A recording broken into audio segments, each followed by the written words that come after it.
अगर मैं आपको कहूं कि पाकिस्तान में एक बार फिर से मुशर्रफ जैसा आर्मी जनरल राज करते हुए दिखने वाला है, तो आपको यही लगेगा कि यार ये पॉसिबल हो सकता है क्या?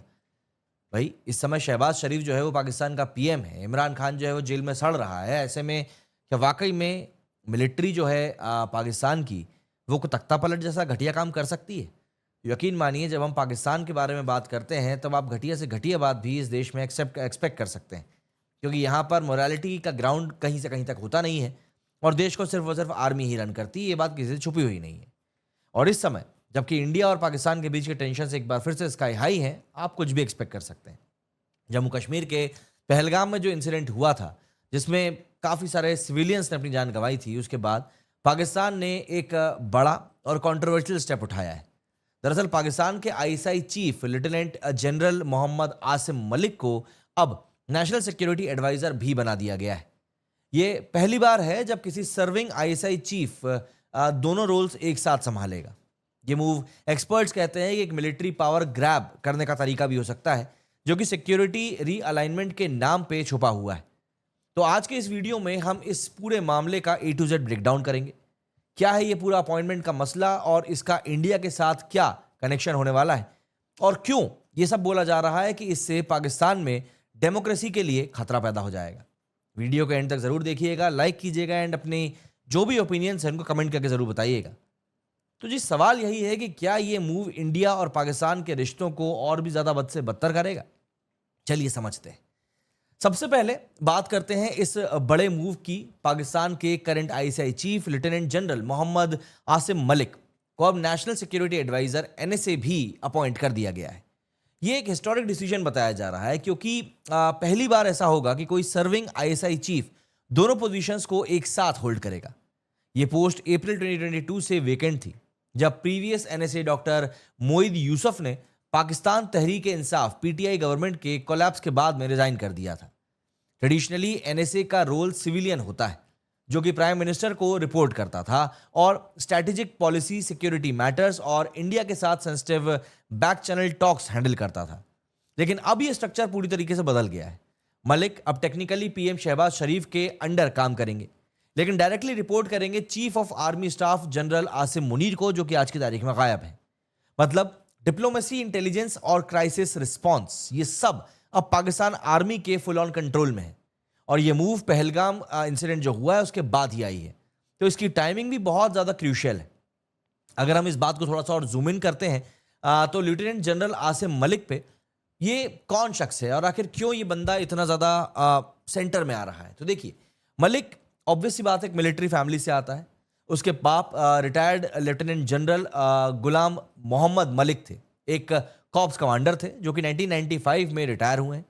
आसिम मलिक को 1989 में 12th बलूच रेजिमेंट में कमीशन मिला था और उन्होंने पाकिस्तानी मिलिट्री एकेडमी से स्वॉर्ड ऑफ ऑनर भी जीता है। पता नहीं वहां पर किससे लड़ाई करी थी, क्योंकि हर लड़ाई में तो ये लोग हार जाते हैं। करियर की बात करें तो बंदे का करियर बताया जाता है कि एकदम शानदार है। बलूचिस्तान में इन्फेंट्री डिवीजन और वजीरिस्तान में इन्फेंट्री ब्रिगेड कमांड भी करी थी, जहां पर इंटरनल सिक्योरिटी चैलेंजेस काफ़ी कॉम्प्लेक्स होते हैं। अकेडमिकली अगर हम बात करें तो ये बंदे के बारे में बताया जाता है कि भैया काफ़ी सारे एग्जाम पास किए हैं, हालांकि पर्ची कितनी लेके गए थे इसके बारे में किसी ने बताया नहीं।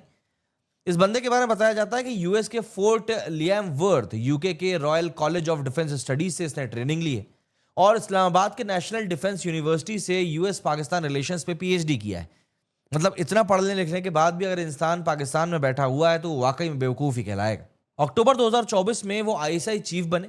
उससे पहले वो जनरल हेडक्वार्टर्स में एडजटेंट जनरल थे, जहां पर उन्होंने लीगल और डिसिप्लिनरी मैटर्स को हैंडल किया था।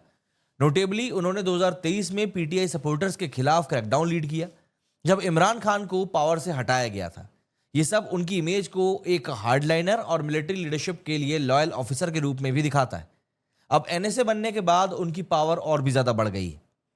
सवाल ऐसे में ये उठता है कि भैया ये अपॉइंटमेंट इंडिया के लिए कितना ज़्यादा इंपॉर्टेंट है। देखिए, पहलगाम इंसिडेंट के बाद में इंडिया ने काफ़ी स्ट्रॉन्ग रिस्पॉन्स का प्रॉमिस किया है और पीएम नरेंद्र मोदी ने आर्म्ड फोर्सेस को कंप्लीट ऑपरेशनल फ्रीडम देने की बात कही है। इसके जवाब में पाकिस्तान का ये मूव एक सिग्नल है कि वो भी अपनी स्ट्रैटेजी को और एग्रेसिव बना रहा है। मलिक का एनएसए बनना सिर्फ इंटरनल पावर शिफ्ट नहीं है। द प्रिंट के जो सोर्सेज हैं उनके मुताबिक इससे इंडिया के साथ कोवर्ट डिप्लोमेटिक चैनल्स भी खोलने की कोशिश हो सकती है। जैसे 2016 में अजीत डोभाल और रिटायर्ड जनरल नासिर खान जांजुआ के बीच में बैंकॉक में टॉक्स हुए थे, या फिर 2020-21 में मोहित यूसुफ के साथ में। लेकिन अब ये टॉक्स सिविलियन लीडरशिप के थ्रू नहीं होंगे, बल्कि डायरेक्टली पाकिस्तानी आर्मी के कंट्रोल में होंगे। ये इंडिया के लिए एक चैलेंज होगा, क्योंकि मिलिट्री टू मिलिट्री टॉक्स में वो न्यूएंस नहीं होता है जो कि पॉलिटिकल नेगोशिएशंस में के लिए ज़रूरी होता है। और जब पाकिस्तान के strategic affairs, diplomacy, intelligence, crisis response सब कुछ आर्मी के हाथों में है, तो ऑब्वियस सी बात है डी एस्केलेशन या फिर पीस टॉक्स का चांस और भी कम हो जाता है। तो ऐसे में सवाल यही उठता है, क्या लगता है ये मूव टेंशन को और बढ़ा देगा?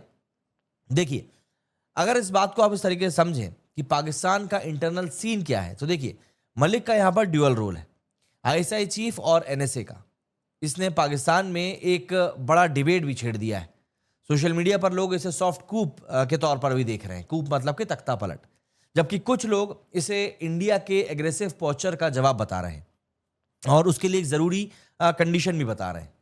क्रिटिक्स का कहना है कि ये मूव सिविलियन लीडरशिप को पूरा साइडलाइन कर रहा है। एक फॉर्मर डिप्लोमेट ने तो द टाइम्स ऑफ इंडिया को बताया कि आईएसआई चीफ को एनएसए बनाना इसका मतलब है मिलिट्री को ब्लैंक चेक देने जैसा है, ना सिर्फ सिक्योरिटी पे बल्कि इंडिया के साथ बैक चैनल टॉक्स पर भी। पाकिस्तान में मिलिट्री का डोमिनेंस कोई नया नहीं है। 1957 से आर्मी नेशनल पॉलिसी को कंट्रोल करती आई है, इलेक्टेड गवर्नमेंट्स को साइडलाइन या ओवरथ्रो करती आई है। मिलिट्री ने रिलीजियस नैरेटिव्स के थ्रू अपनी लेजिटिमेसी भी काफ़ी बनाई रखी है। खुद को नेशनल बॉर्डर्स और इस्लामिक आइडेंटिटी का ये लोग बताते हैं। जनरल आसिम मुनीर ने अभी रिसेंटली एक स्पीच में कहा था कि कश्मीर हमारी मतलब गर्दन की नस है, हम अपने कश्मीरी भाइयों को उनके स्ट्रगल में नहीं छोड़ेंगे। ये स्टेटमेंट कश्मीर पे पाकिस्तान के एग्रेसिव स्टांस को और भी ज़्यादा क्लियर करता है। इमरान खान का आउस्टर भी इस मिलिट्री डोमिनेंस का एग्जाम्पल है। उनका मिलिट्री के साथ कॉन्फ्लिक्ट, स्पेशली कहीं ना कहीं अपॉइंटमेंट्स पे डिसएग्रीमेंट्स और उनके डाउनफॉल का एक बड़ा रीज़न बना था। अब मलिक का ये ड्यूअल रोल सिविलियन ओवरसाइट को और भी ज़्यादा कम कर रहा है और डेमोक्रेसी के लिए स्पेस को लगातार कम कर रहा है। तो सवाल यही है कि क्या ये पाकिस्तान के लिए एक डेंजरस ट्रेंड रहेगा? अब बड़ा सवाल यह है कि आगे क्या। देखिए, पहलगाम इंसिडेंट के बाद में इंडिया का रिस्पॉन्स और पाकिस्तान का ये मिलिट्री पावर ग्रैब दोनों ही टेंशंस को और बढ़ा रहा है। मलिक के पास अब आईएसआई और एनएसए दोनों की पावर है, मतलब कि पाकिस्तान के स्ट्रेटेजिक डिसीजंस, इंटेलिजेंस, डिप्लोमेसी या क्राइसिस रिस्पॉन्स सब कुछ रावलपिंडी से ही कंट्रोल होगा, ना कि इस्लामाबाद से। इंडिया के लिए ये क्लियर मैसेज है कि फ्यूचर में कोई भी टॉक्स या फिर डी एस्केलेशन मिलिट्री के थ्रू ही होगा। लेकिन क्या ये बातचीत सक्सेसफुल हो सकती है, या फिर ये मूव इंडिया और पाकिस्तान के रिलेशंस को और भी ज़्यादा टेंस कर देगा? और पाकिस्तान के अंदर क्या ये मिलिट्री डोमिनेंस डेमोक्रेसी को पूरा ख़त्म कर देगा? जनरल मुनीर का कश्मीर पे एग्रेसिव स्टांस और मलिक का ये नया रोल सजेस्ट करता है कि पाकिस्तान अपनी पोजीशन और स्ट्रांग कर रहा है। दूसरी तरफ इंडिया भी अपनी सिक्योरिटी और डिप्लोमेसी में कोई कॉम्प्रोमाइज़ नहीं करेगा। तो क्या ये एक बड़े कॉन्फ्लिक्ट की तैयारी है, या फिर कोवर्ट डिप्लोमेसी के नए चैनल्स अब खुलते दिखाई देंगे? देखिए, ये सब सवालों के जवाब वक्त ही देगा। दोस्तों, पाकिस्तान में इस समय बहुत ज़्यादा चीज़ें ऐसी चल रही हैं जिनको कि देखकर ये कोई भी कह सकता है कि भाई इनके दिन अब लदने वाले हैं। आप मुझे बताइए कि आपको क्या लगता है, क्या पाकिस्तान सुधर पाएगा? मेरे स्टूडियो फिलहाल इतना ही। जय हिंद, जय भारत।